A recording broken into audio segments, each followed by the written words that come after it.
Welcome back to Gin Fun at winemastery.co.uk. My name's John Lightfoot. This is Dave Owens. And we're here at this fantastic little distillery that hasn't been that long going. How long have you been in operation? We built the frame of this in September. In September. So Watertons Reserve Gin. And before we actually get into the gin, just like to talk to you, David, about actually how you started in this industry. You know, were you doing something else? How did you get here? How did it all start? I have worked in the drinks industry pretty much all my career. Ran away from a perfectly good aerospace engineering degree to follow a career in cocktail mixing and bars.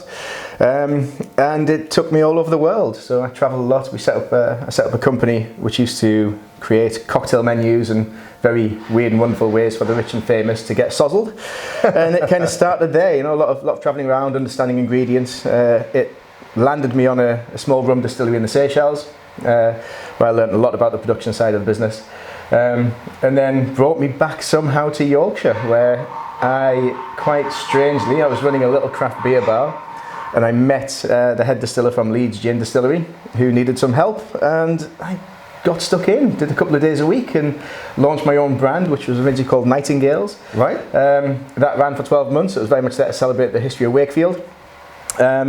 And that kind of evolved into what we have today at Watertons Reserve. So it's gone from a little project where I was distilling 30 bottles a month to something where we've got 2 stills and we're rolling. Fantastic, fantastic. Where did Watertons Reserve come? Why call it Watertons Reserve Gin? Well, the original gin was called Nightingales. Now in Yorkshire, I used to do a lot of work with Wakefield District, and I came across this gentleman called Charles Waterton. He was alive in the 1800s. He was an absolute pioneer in conservation. Okay. He was literally the world's first real conservationist. He set up the world's first nature reserve. Really? Yeah. He travelled to South America on a few occasions. His father had land out there, where he was the first person to document the three-toed sloth. He used to bring back specimens and he did a lot of work with understanding the ecology out there.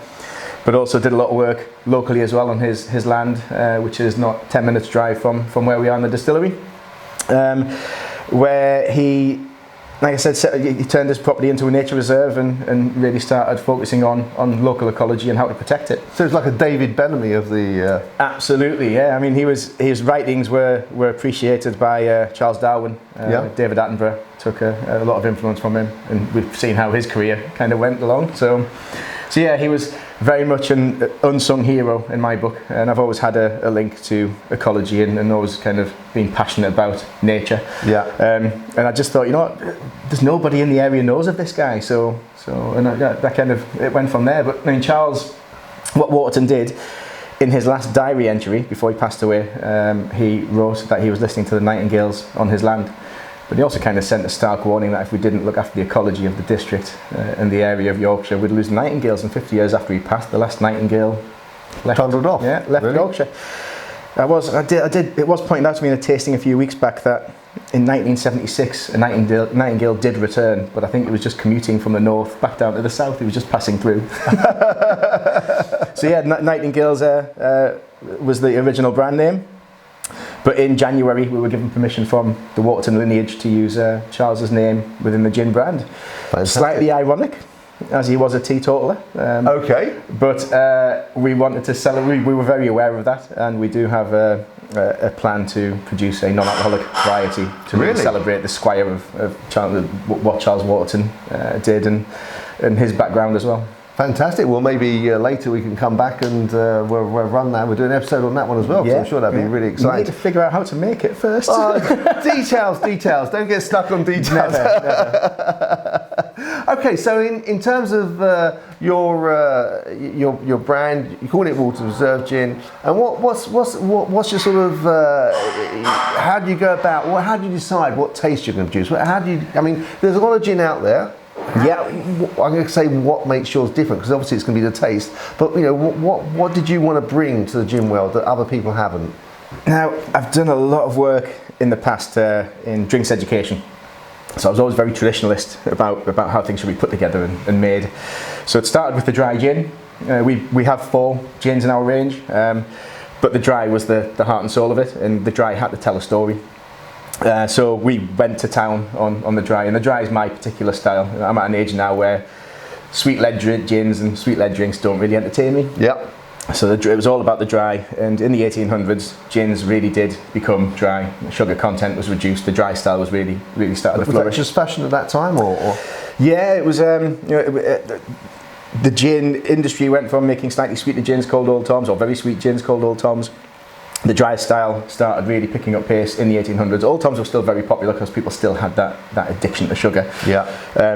But the dry style really started to evolve in that period.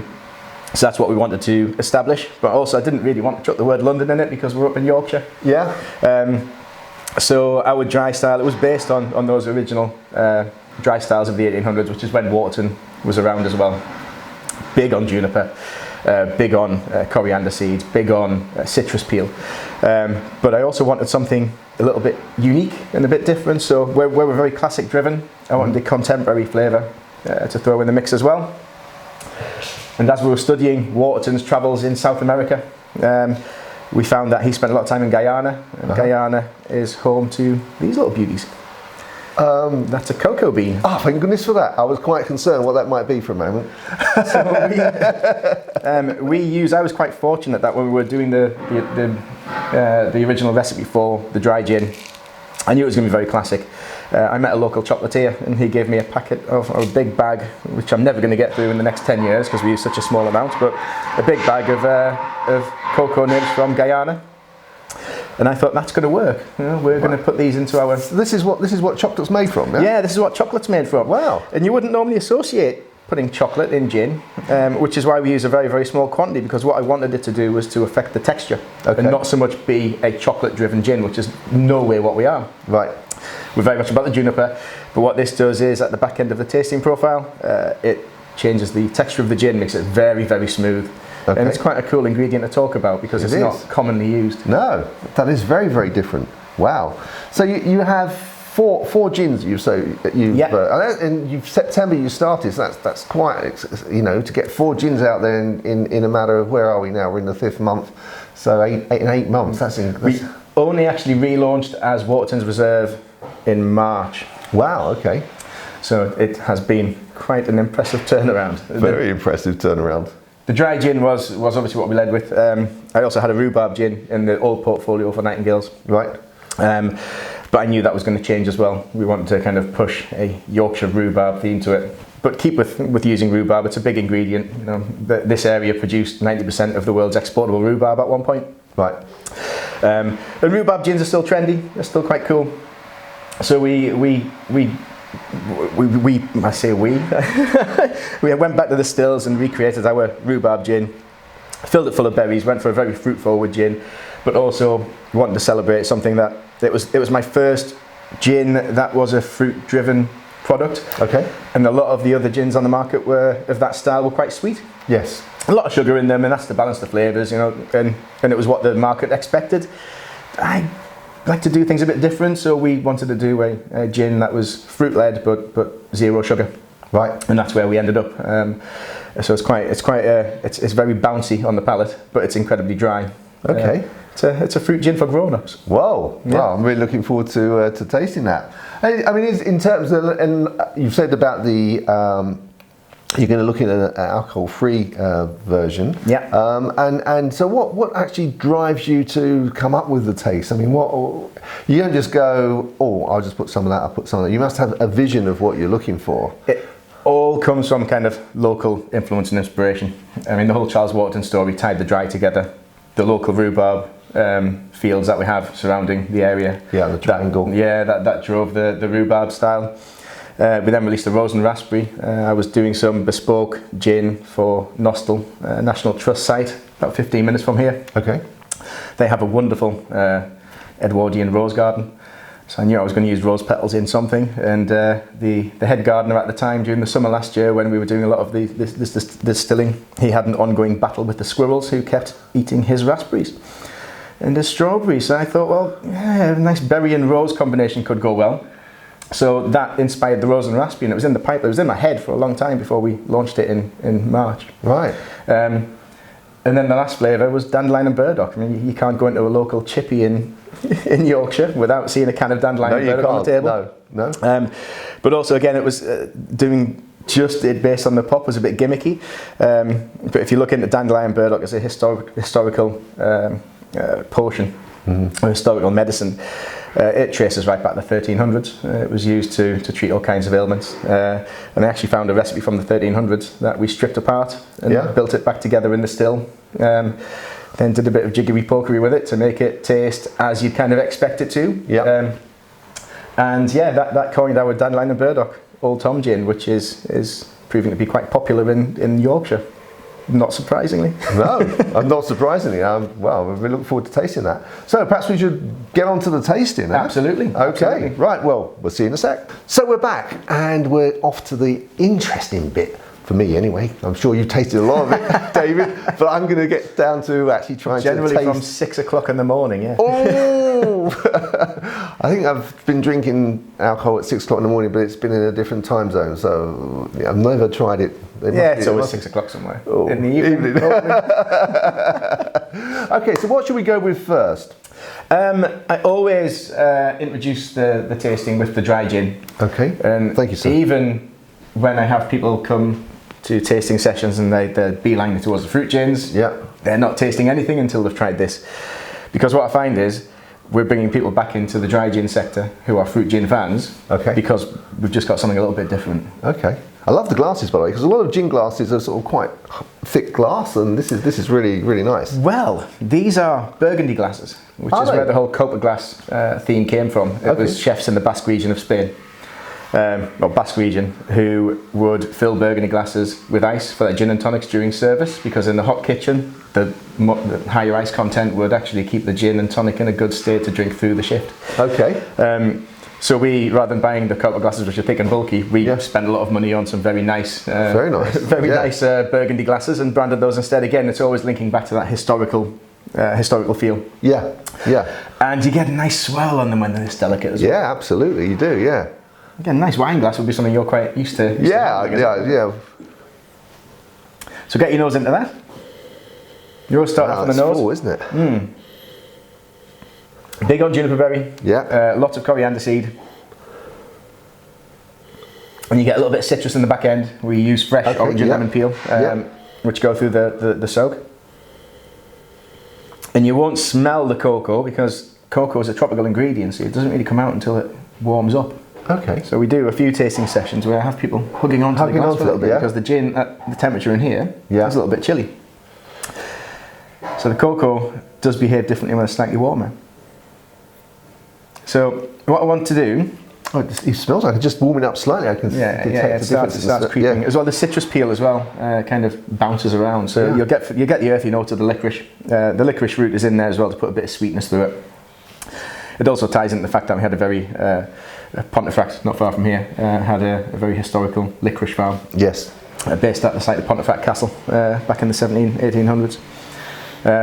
So we use licorice root in our gins, not so much for a licorice flavour, but it does provide a bit of sweetness. Okay. Without having to add any sugar, which is quite a clever little touch.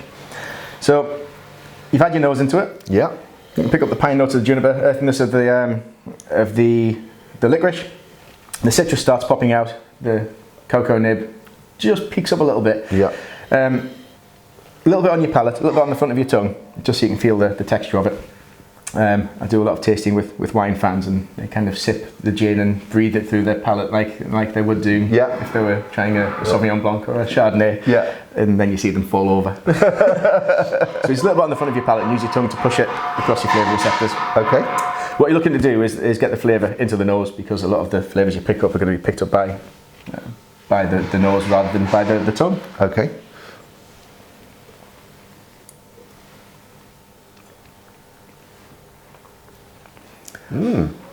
So you'll see what I mean there by the cocoa nibs just creeping up on the back end and softening out the burn. Usual tasting profile on a dry gin is that you get the big hit of the juniper, you get the citrus, you get the coriander seed, and then you get heat from the grain spirit. Yep. Whereas we use the cocoa nibs in there just to kind of peak that grain spirit away. Yeah, that's just not happening, is it? That is very different. Yeah, I always wanted to make a dry gin that I could drink essentially straight out of the bottle, but without drinking it straight out of the bottle.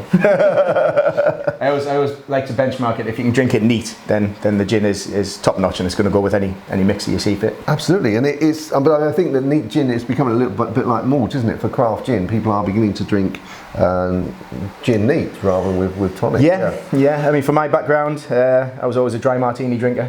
And I still benchmark any gin. If you just stir it with a few ice cubes and serve it neat, serve it straight, then you know you're onto a winner. Right. And that's kind of where I've been for my entire drink career. Is if you can literally stir it with a couple of ice cubes, chill it down, and drink it as it is. Then the gin's good quality. Fantastic. And we're just about to have some tonic. So just a question on tonic, because there's two schools of thought.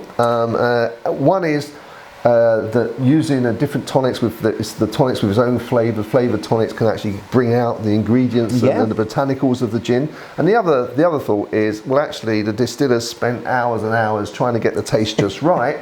Put something in that's not going to alter that taste, because that's what you're trying to. Those are the tastes you're trying to get out of the gin. Which side of the fence do you fall on?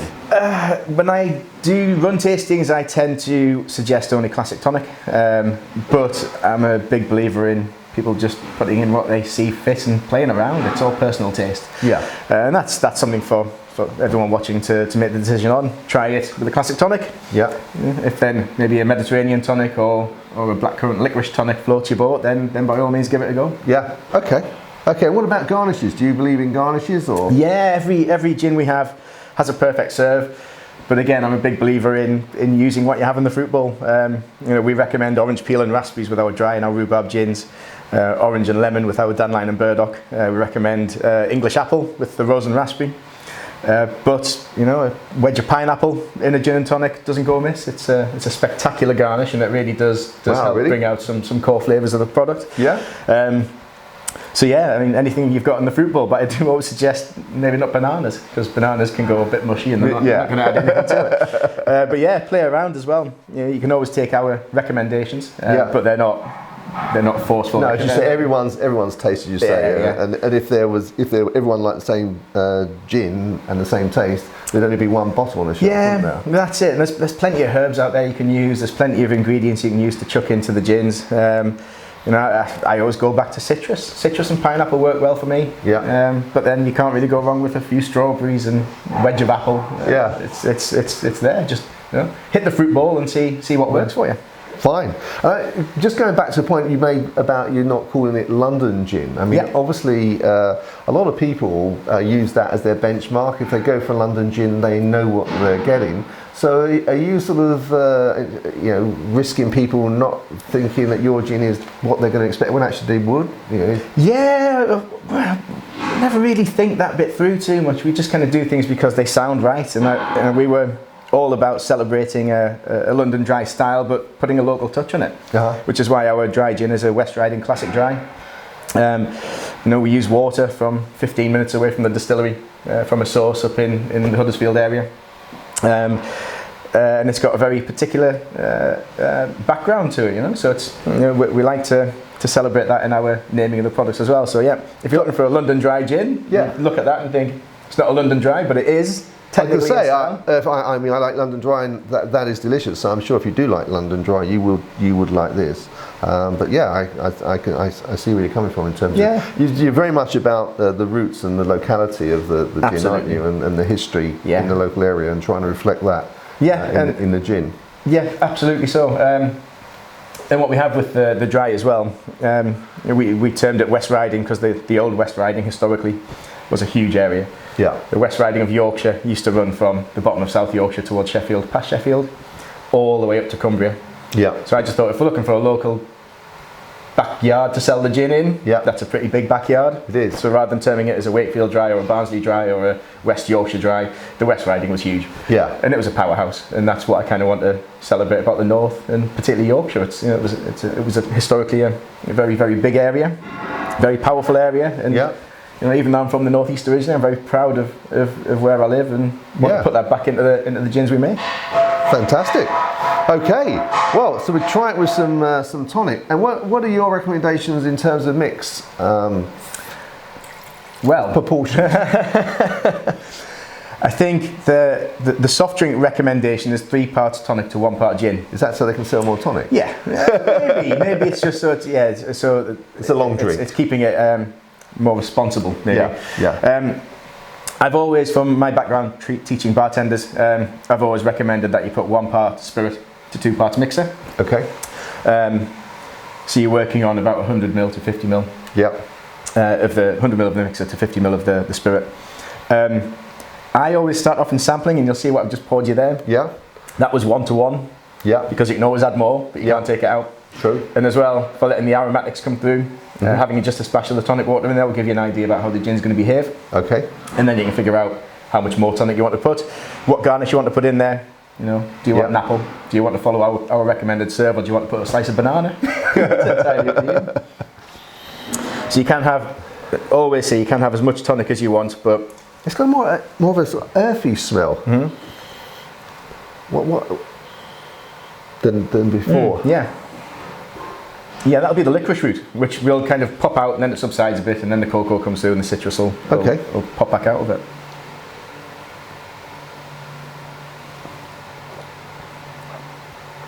So see what I mean about that? That kind of background smoothness with it as well. And that's just with a tiny splash of tonic water. Yeah, that's very nice. And actually, for my taste, but obviously everyone, as we've always said, is different.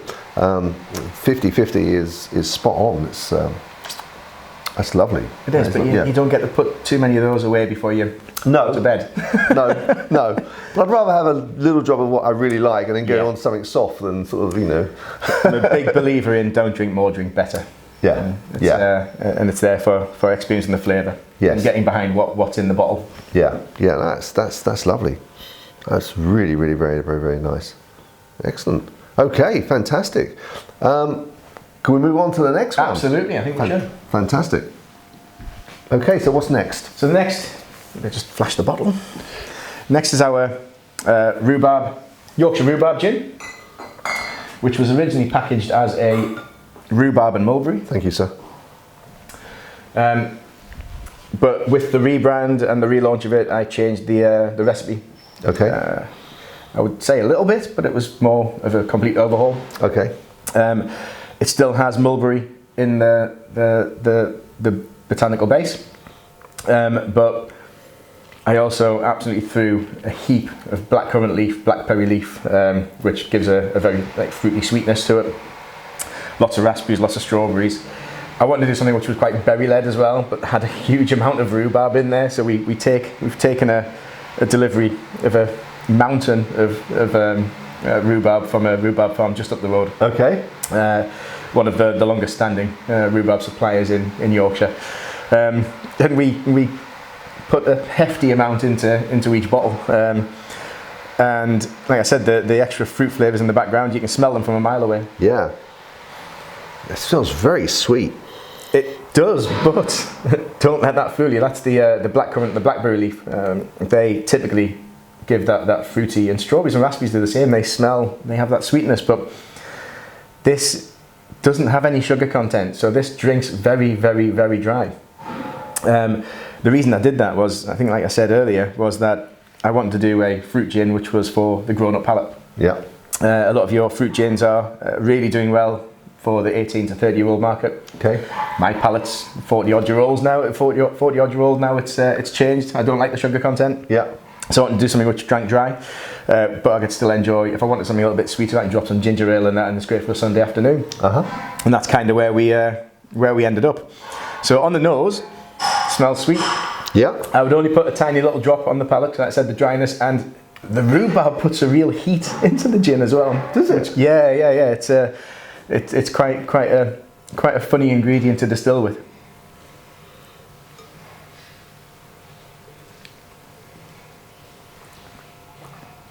You see what I mean? You get that bounce.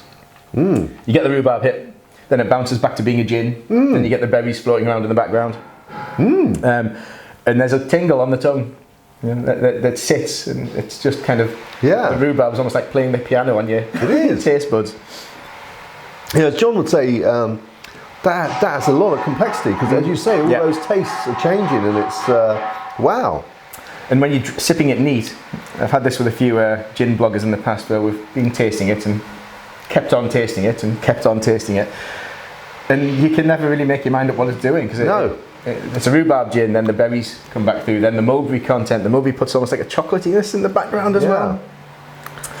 And again, there's no burn. It's very, very smooth. Yeah, there's a bit of heat, but it's again, I mean, we distill 30 bottles a time, right, in oversized stills. So it's coming out smooth, and I'm a big believer in the fact that if we're coming off the still at 85, 86% alcohol, and it's smooth at 86%, it's going to be amazing once we drop the mineral water in.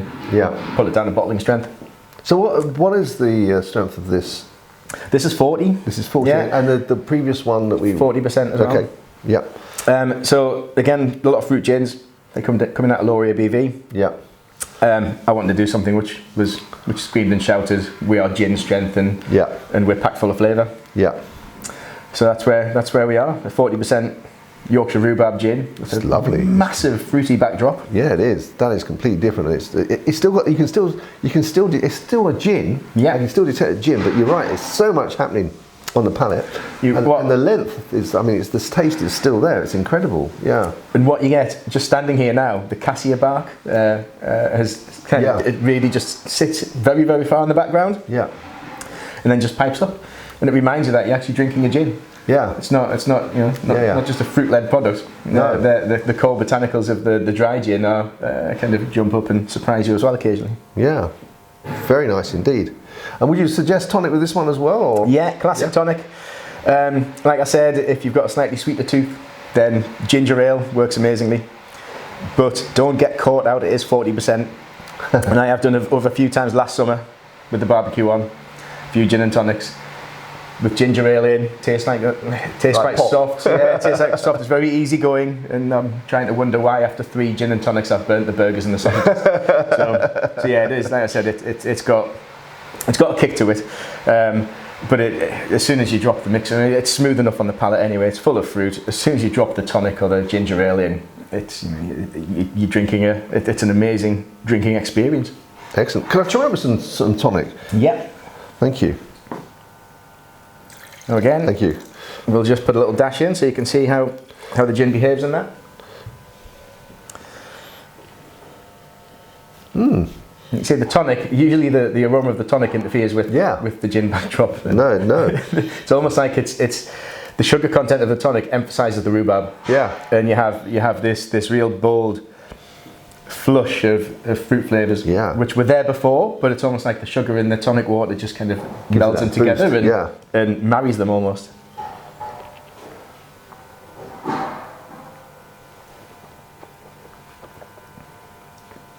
Wow. Yeah, I can see it. Yeah. Yeah. To use a modern term, I think it's lush. It's, yeah. But again, without the sugar content, which was always a big passion. Yeah. And using the sugar content of the tonic waters and the mixes to really celebrate what's in the bottle in the first place. That's delicious. That is delicious. Yeah. It's almost. I mean, I say it's gin, but it stands on its own. Yeah. Quite proud of that one. It's one of those that I always think is going to divide opinion, but the more people that we get to showcase it to, the more we're kind of really understanding that as a rhubarb gin, it really does what it says in the tin, and it stands up, and it will hold its own against some of the bigger giants. Yeah, it's brilliant. Very well done. Fantastic. Okay. Right. So before I get too stuck into that, I know that's the danger. Thank you. So what's next? So this is quite a special bottling. So we've got the 2 drier styles with the classic dry and the Yorkshire Rhubarb Fruit Gin. This is an Old Tom style. Now, Old Tom styles were a slightly sweetened gin, which were popular back in the 17 to 1800s. Do you know where that comes from? Something to do with a tomcat dispensary off the side of a house in London, where you used to put your half a shilling in. That used to dispense gin out of the tom. Really? Yeah, out of the tomcat. Okay. And it became the Old Tom style became almost a style of its own. For me, it's a reference to any gins that have sugar put through them. Okay. not any gins, because you do get liqueurs, but it's kind of, I started falling back in love with Old Toms again. There was a few bigger companies released an Old Tom style, which was their dry, just with a little bit of sweetness, and I always found that the sweetness brought the juniper berries out more. And working as a mixologist in the past and creating cocktails, having that extra juniper flavour in there really worked.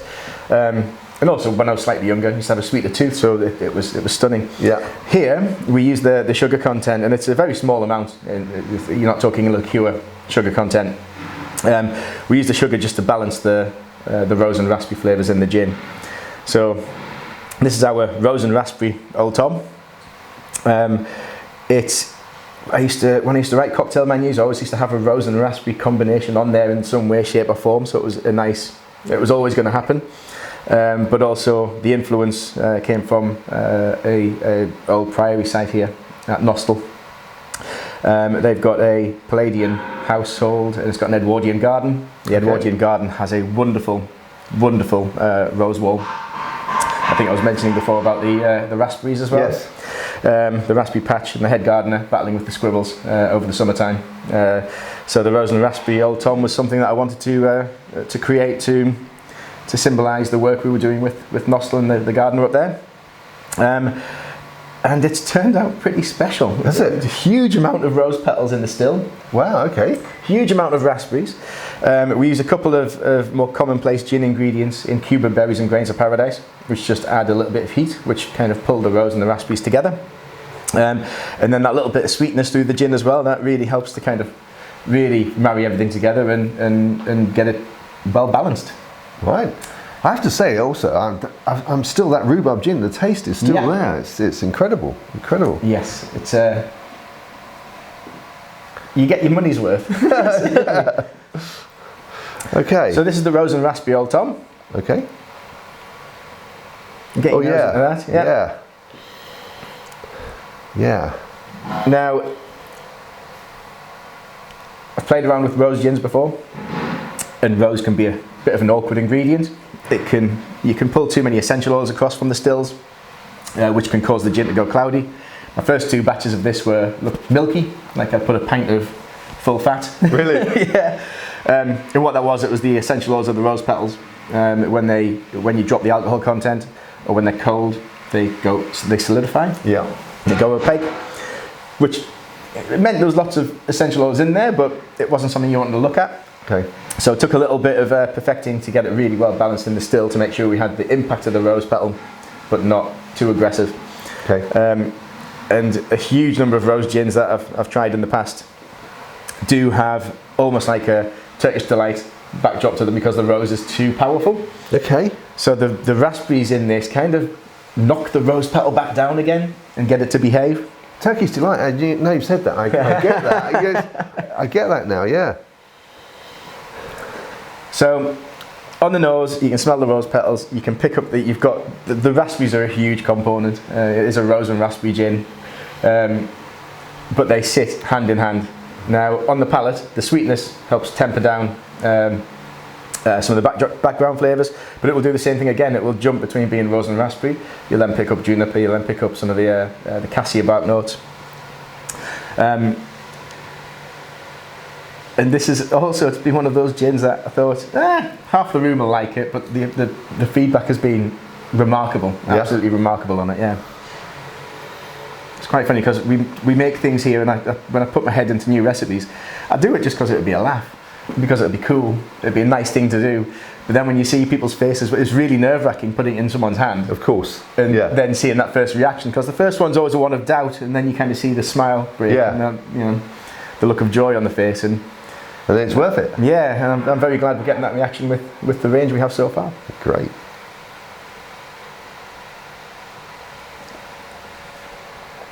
Wow.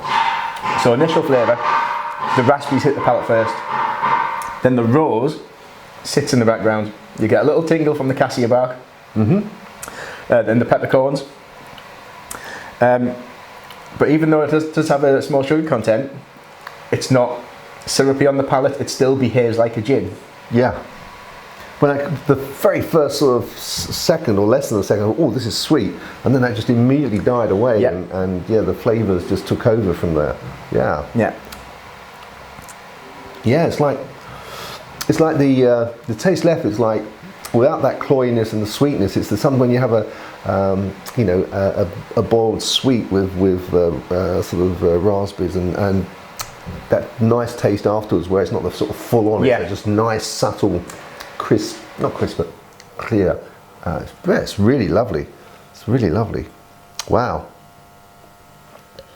Well, I have to say, if I was in the shop and I was going to buy one gin out of those two, I'd be really, really struggling to know which one to buy. They're both delicious. They're both delicious. Wow. Yeah, that's kind of the reaction we're having. We were at an in-store tasting the other day, and what I want to do is design a gin range that if I walked into a room full of people and half the room said they didn't like gin, we'd have something to get them into it. Okay. My thinking is that if somebody starts drinking the rose and raspberry gin or the rhubarb gin, Yeah. give it 5 years, they're going to come into the dry. Yeah. So we're kind of preserving the development of the industry. Yeah. And getting people to try new things. And that's exactly where we are, you know, when we can stand and host a tasting in a shop, but pretty much everyone you talk to picks up a bottle of something. Yeah. You know, or a room full of 60 people who Yeah. say they don't like gin, and Yeah. all of a sudden they're starting to like gin, then Yeah. we're obviously doing something right. Yeah, absolutely. That's delicious. Some tonic. Wait until you try it with tonic. Really? Okay. So what I also want to do, the dry gin was a very masculine recipe, and I was kind of told, like, you know, Dave, it's a bit manly. Yeah, okay. So the rose and raspberry was kind of a nod towards doing something very different, very sort of out of my comfort zone a little bit. Okay. Not something I would drink regularly. Okay. Very much out of my own drinking demographic, but Yeah. that appealed to a much wider audience. But still had that classic touch in the background, which is what I need to be a part of Watertons Reserve. Yeah. So yeah, I set out to do something a little bit more floral, a Yeah. little bit fruitier. But I have actually made it taste like something that I would probably drink on a Sunday afternoon as well, which is, it catches me by surprise. Yeah.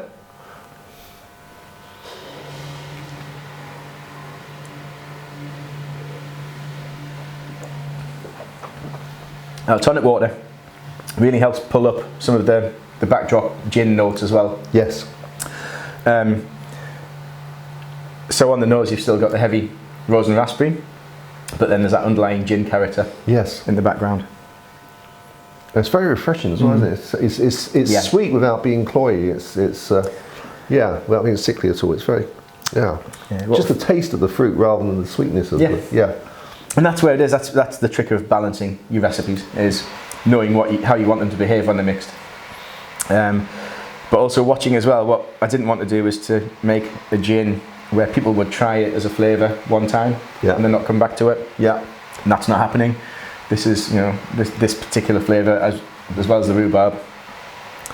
People are having it one time, then their friends are getting on it, and they're having it a second time. So Yeah. we're getting repeat custom with it, which is for me the test of putting together a product which is going to hold its position. When I smelled this one, I could smell the tonic in this, which I couldn't with the previous two, and I was thinking, oh, is this going to have more tonic? Is it going to be sort of saturated by tonic? But when you put it on the tongue, it's not. The tonic is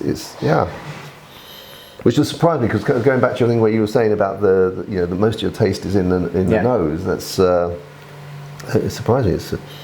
That's very nice. Wow. Yeah, I would struggle between choosing those two. I really would. Okay. So the next one. So yeah, the fourth flavour, or the fourth gin style in the portfolio, was this little number, which was an Old Tom style again, slightly sweetened, and it was Dandelion and Burdock, which we released just due to the fact we're in Yorkshire, and it's a very popular flavour in Yorkshire. And I thought, yeah, it'd be fun to try and get that backdrop into a gin. Again, like I was saying earlier, the whole temperance movement and Dandelion and Burdock as a medicinal recipe. Was it? Yeah. Yeah. Okay. Even as far back as the 1300s, there's recorded recipes of Dandelion and Burdock root being used with all kinds of different bits and pieces in sort of a syrup stock that was used as for medicinal benefits. If if you strip down the modern day version of that, there's star anise, there's ginger. So we basically stripped down the recipe of the medicinal backdrop, but also the recipe of the modern day pop, and distilled that through to try and get something which behaved like a gin, but kind of nodded its hat to the famous chip shop pop that we know and love in Yorkshire. Yeah. And that was the difficult part, is it couldn't just taste like the pop, it had to behave like a gin as well, otherwise it wouldn't fit our portfolio. No. It would be very easy to do a kind of Dandelion and Burdock gimmick, whereas this had to fit with the classical side of the brand and what we're trying to do. Okay. So yes, the still didn't like dandelion root or burdock root very much to start with, so it took a long time to get it prepared, a long time to get it ready. But we do have now a anise-led, or it sits with star anise in the background. Okay. It's one of those flavours that kind of it merges everything else together. Yeah. Your dandelion and burdock root are quite prominent, but then there's still the earthy notes of your orris root and angelica, which pipe up, and they kind of hold everything together. More so when you drop the tonic water in, because the biggest test for this was always going to be, is it going to drink okay with tonic? Okay. Very easy to mix this with lemonade, and when you mix it with lemonade, it does some very hilarious things. But for me, the true test was, are we going to make a dandelion and burdock gin, which will actually behave like a gin? Okay. So I think the day we were packaging up the first batch, or batches, I was stood in that corner, looking like I was going to cry, but giggling to myself maniacally. And the head brewer from the brewery next door walked in. What's the matter, Dave? And I was just overwhelmed. It works! Because when you drop the tonic water in there, your initial reaction is, it drinks like a gin and tonic, and then it floats into the kind of memory flavours of dandelion and burdock that you'd have from being a kid and being down the local chippy. Wow, that's pretty powerful on the nose, isn't it? Yeah. But I mean, the dandelion and burdock is. But again, in each of them, sometimes you just go like that with a gin, and especially at 40%, and it just burns your nostrils. But there's absolutely no burn there at all. No.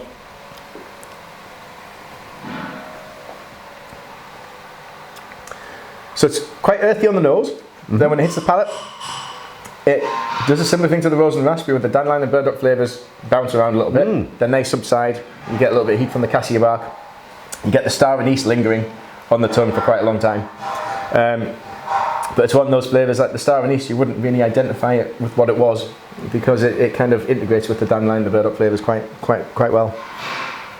There's quite a lot of ginger in there as well, which peaks up at some point.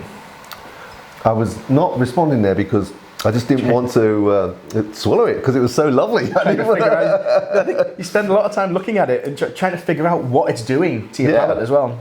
Yeah. And that's always been the exciting part, is when people taste it, you get that reaction where they look at it in disbelief for a while, and then all of a sudden they crack into a big smile. But also, I couldn't believe this is 40% as well. Yeah. The two Old Toms were bottled at 37.5%. Yeah. I just couldn't believe it. I mean, if someone told me that was 15-20% in terms of, there's no burn there, it's very smooth, very silky. Of all of them, particularly in the mouthfeel, this one is incredible. It's just so lovely. It's very, just the right balance. It's viscosity is just so lovely. Yeah. Yeah. And I think that's the trick with not dropping the ABV and making it into a liqueur. 37.5% is quite historic ABV. That was put into place when Old Tom gins were being made in bathtubs. Right. And it was containing things like turpentine and massive amounts of sugar, very little alcohol. So they put the 37.5 benchmark on for Old Tom gins to make sure that people were actually buying what they were getting. Right. So when we did this, I was going to bottle it at 40, but I thought the nod to the 37.5% percent was quite historically correct as well. Well, I mean, the alcohol content is really, I guess, is second to the taste and the balance, and that is spot on. That is spot on. Yeah. I'm really impressed. Now you said when we had tonic, I mean, to be honest, it's going to have to go something to impress me more than it has done neat. So with tonic, yeah.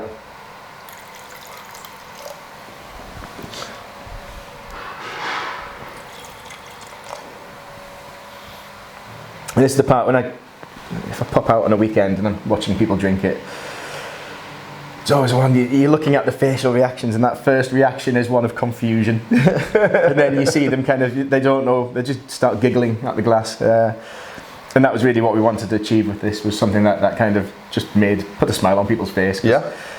People drink to enjoy themselves. Yeah. It's all about flavour experience, but we like to have fun as well. And this is where we hope this ended up. Okay.